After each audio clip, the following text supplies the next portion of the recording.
Прямой эфир, телеканал Якутия-24. Добрый вечер. В студии Влад Давыдов. Смотрите сегодня. Чистая экология, здоровая жизнь. Ученые в Якутске изучают воздействие человека на природную среду. Какова степень экологического загрязнения столицы? Что об этом говорят специалисты и сами горожане? Весенний завал. Как Якутск справляется с сезонными проблемами, снегом на улицах и дворах, лужами и наледью. Да будет свет. В Ленске работают над освещением улиц в центре и микрорайонах города. Что сделано и что еще предстоит. Обратный отсчет до старта сдачи единого госэкзамена. Остались считанные недели. Сюжет из Алдана. Моя профессия IT. Региональный этап этого конкурса проходит в столице Южной Якутии. Идеи нернгринской молодежи оценивают эксперты и менторы. «Северная звезда» – фестиваль юных музыкантов организовали в Мирном.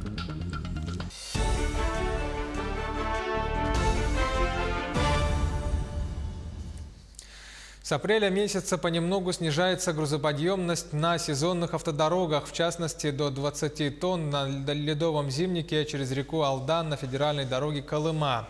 Также 5 апреля планируется понижение грузоподъемности до 30 тонн на ледовых переправах Хатасы-Павловск и Кангаласы-Соттинцы.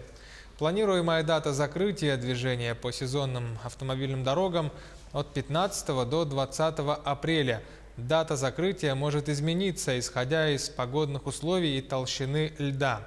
Об этом сообщает пресс-служба Министерства транспорта республики. На предмет наличия туберкулезных палочек и распространителей инфекционных заболеваний экологи-общественники намерены проверить фекальные воды в районе поселка Табага. Напомним, там подтвердился факт сброса сточных вод с территории исправительной колонии номер 7. Площадь разлива составила около 20 тысяч квадратных метров.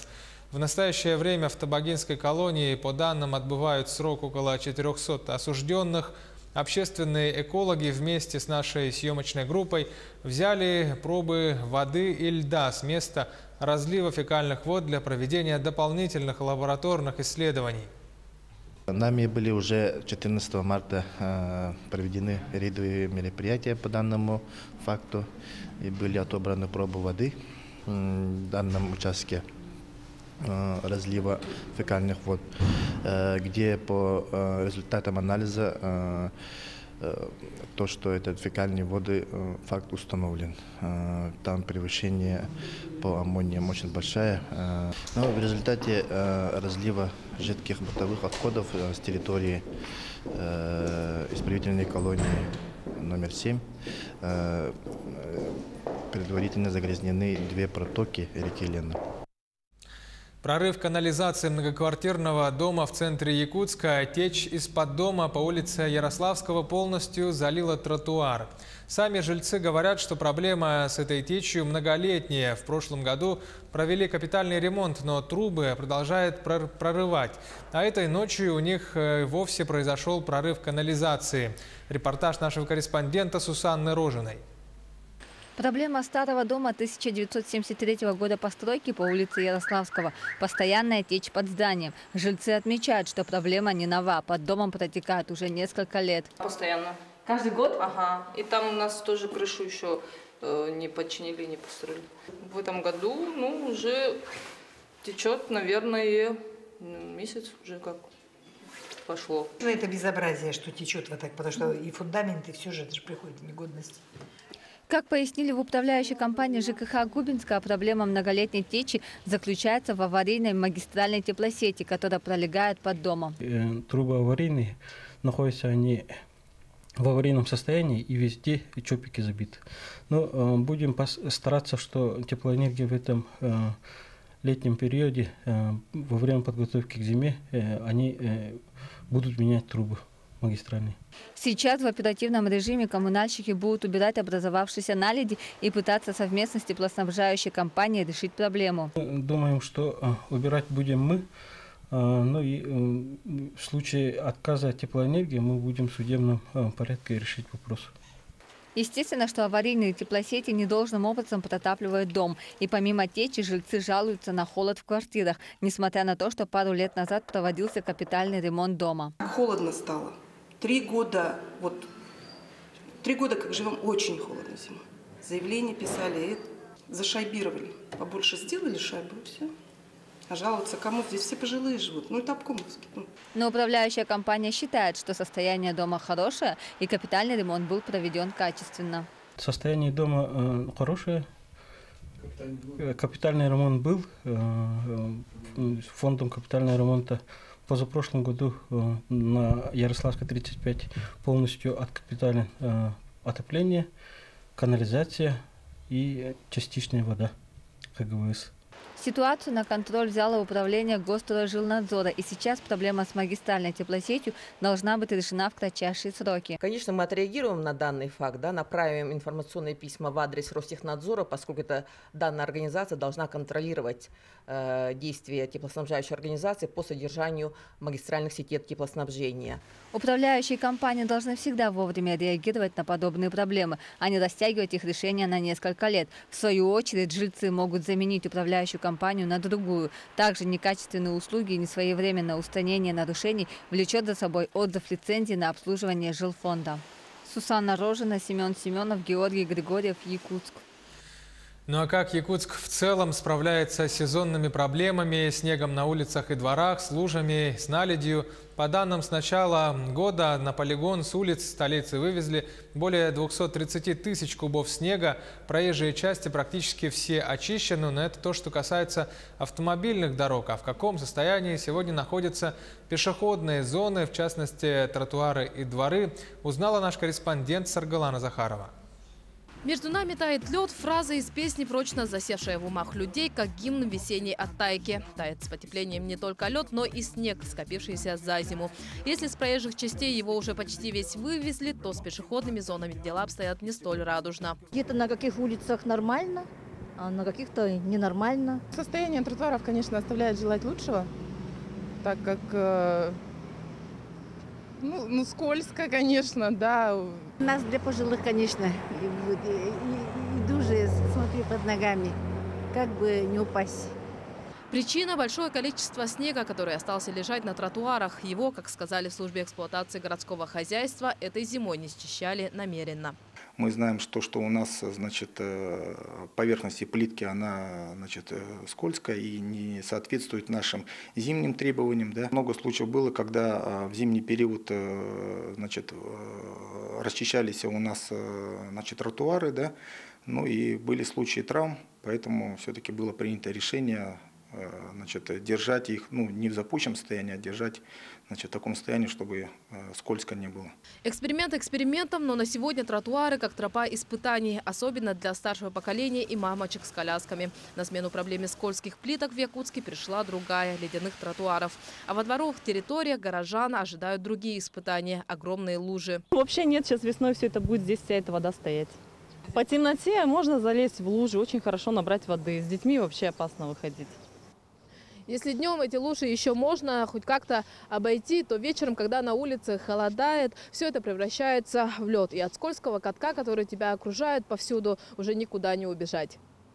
И такая картина не исключение, а скорее правило для многих дворов столицы. В большинстве случаев эти зоны входят в ведение обслуживающих организаций, управляющих компаний.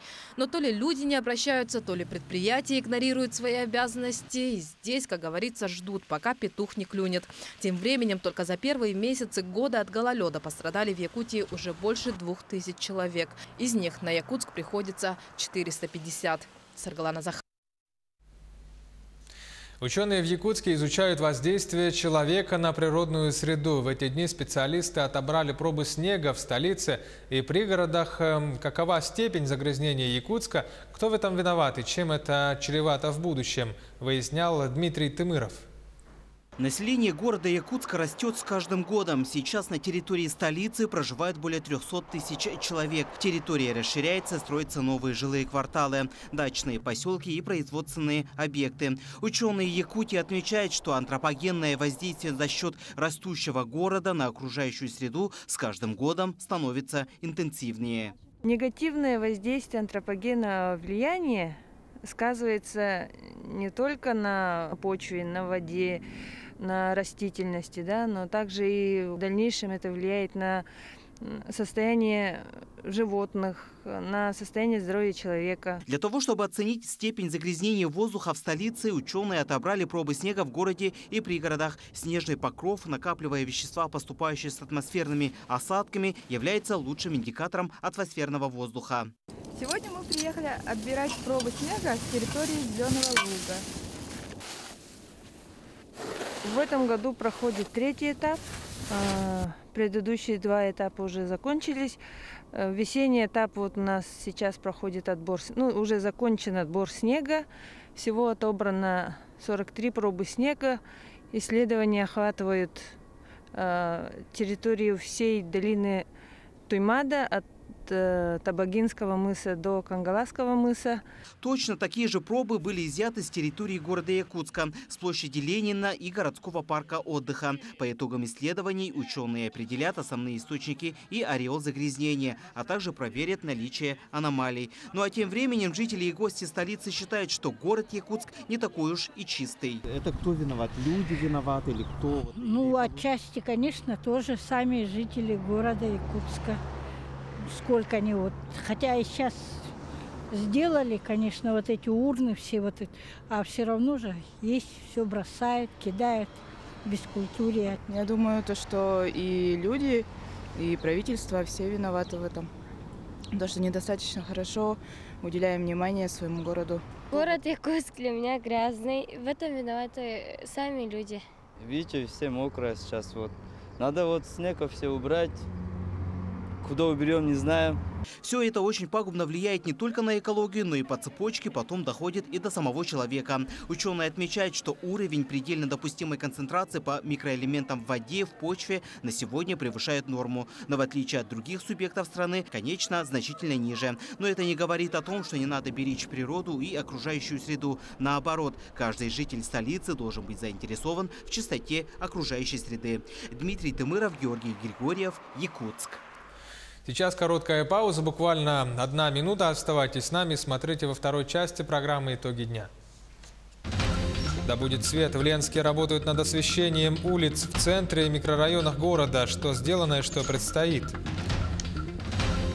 Обратный отсчет до старта сдачи единого госэкзамена по стране. Остались считанные недели. Сюжет из Алдана.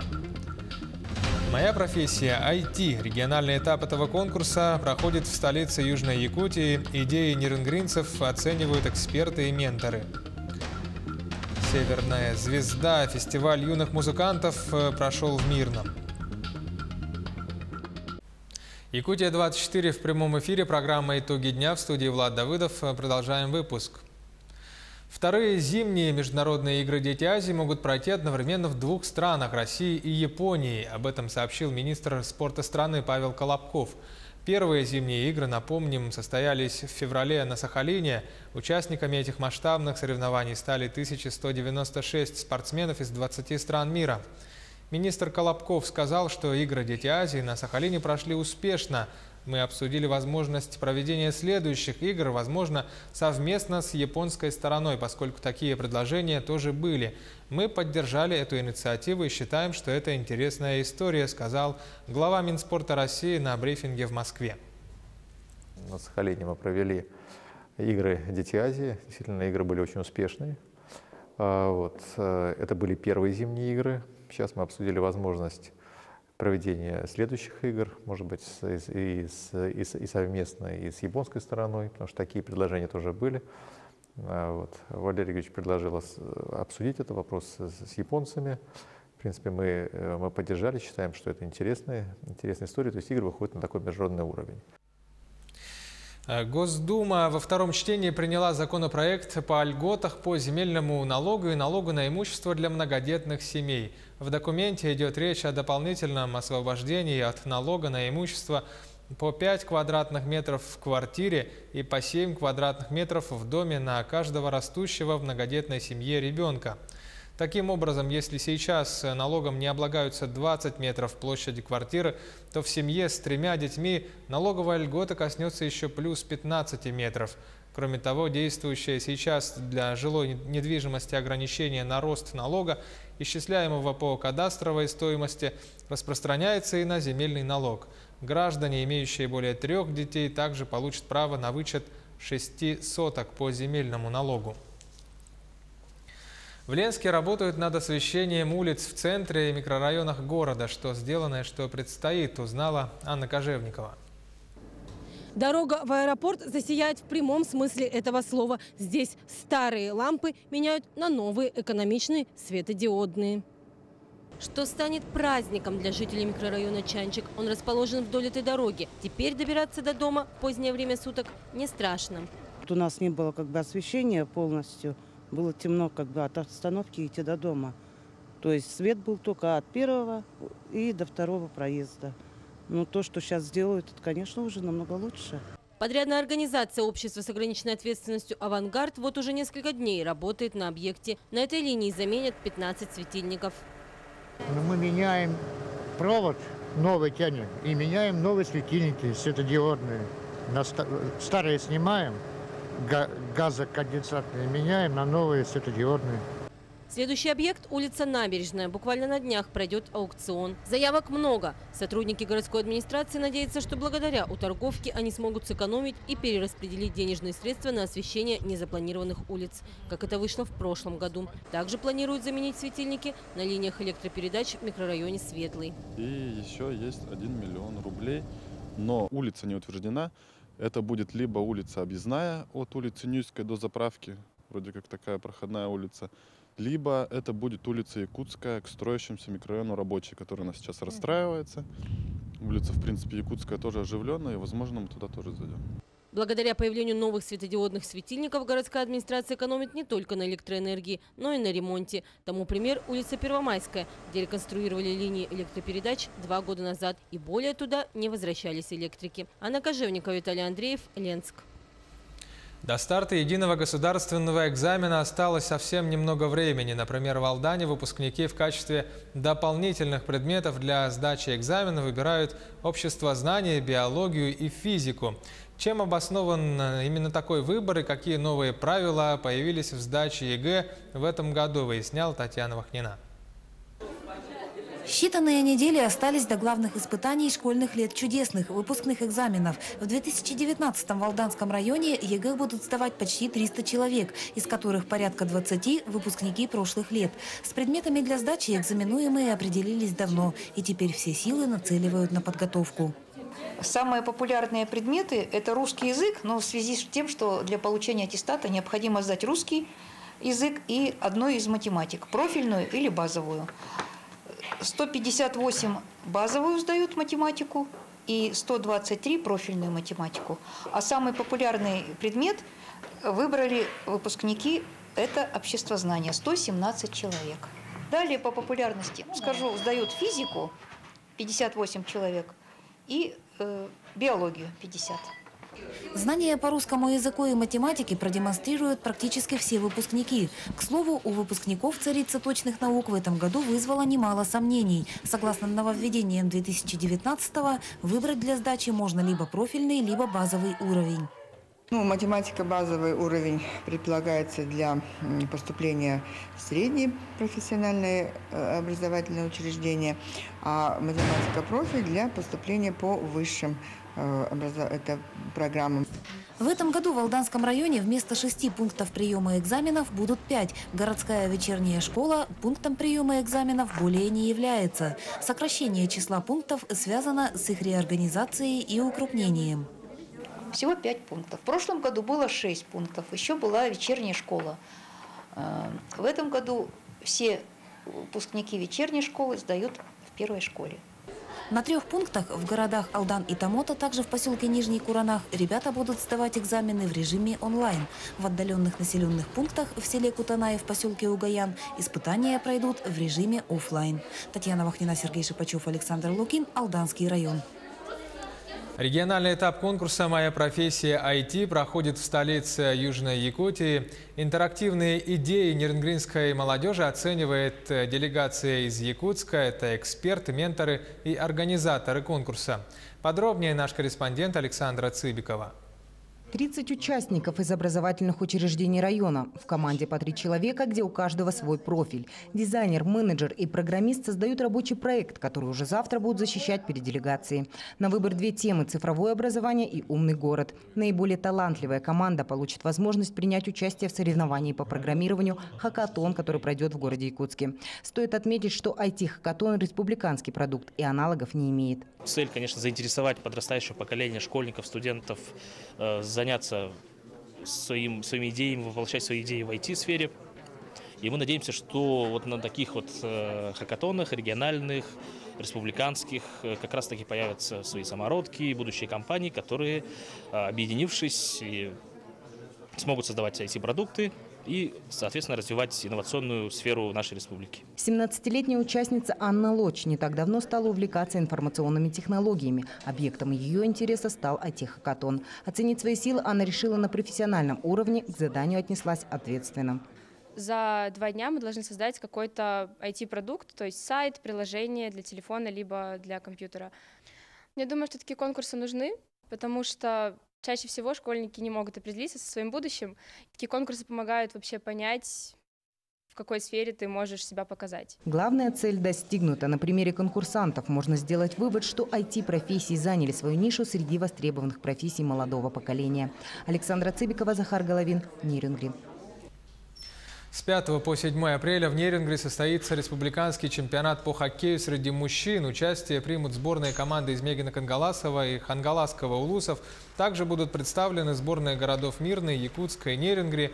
А в конце марта в Якутске на ледовой арене стадиона Лейботур прошел чемпионат по хоккею среди детей. Южную Якутию на соревнованиях представила команда «Энергия», которая заняла почетное 2-е место. Дети боролись. Никто не сдавался, было куча эмоций.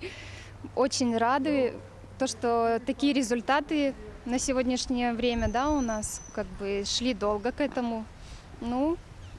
Спасибо тренеру за такие тренировки. Я забил 1 гол, и я горжусь этим. Наш лед нравится больше, потому что он большой и он настоящий. Фестиваль юных музыкантов под названием «Северная звезда» прошел в Мирном. Конкурс собрал воспитанников музыкальных школ Мирнинского и Ленского районов. Лучшие номера фестиваля вошли в финальный концерт. Сюжет Марфы Яковлевой. Фестиваль «Северная звезда» уже более 10 лет открывает новые таланты. На этот раз в Мирном собрались исполнители инструментальной вокальной музыки со всего Алмазного края.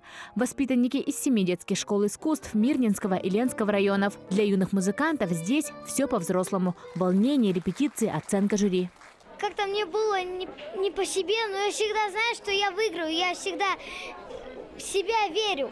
Свой талант в нескольких номинациях показали более 100 участников. Исполняли от классики до современных произведений. Каждый выбрал свое любимое направление. Нет обязательного произведения. И все, что самое интересное такого конкурса, не именно для публики, это может быть и джаз, это может быть романс петь, это наиболее такие благоприятные, прозвучные, фестивальные. То есть отношения любимые произведения, не обязательные, а любимые произведения. Конкурсная программа фестиваля проходила в нескольких возрастных категориях. Без награды не остался ни один участник. Но у многих музыкантов, которые участвуют не первый год, эмоции от выступлений уже не настолько яркие. Нет, в будущем я все-таки решил не связывать с музыкой, но мне оно очень сильно помогает, в принципе, в общестороннем развитии, все-таки развитии мозга, памяти, моторики рук. Гран-при этого года получил ансамбль «Скерца», воспитанники детской школы искусств Мирного. Организаторы надеются, в следующем году праздник музыки соберет еще больше юных талантов. И не только Алмазного края. Марфа Яковлева, Артур Голиков, телеканал «Алмазный край». Таковы итоги дня сегодня. Оставайтесь на канале Якутия-24, будьте всегда в курсе.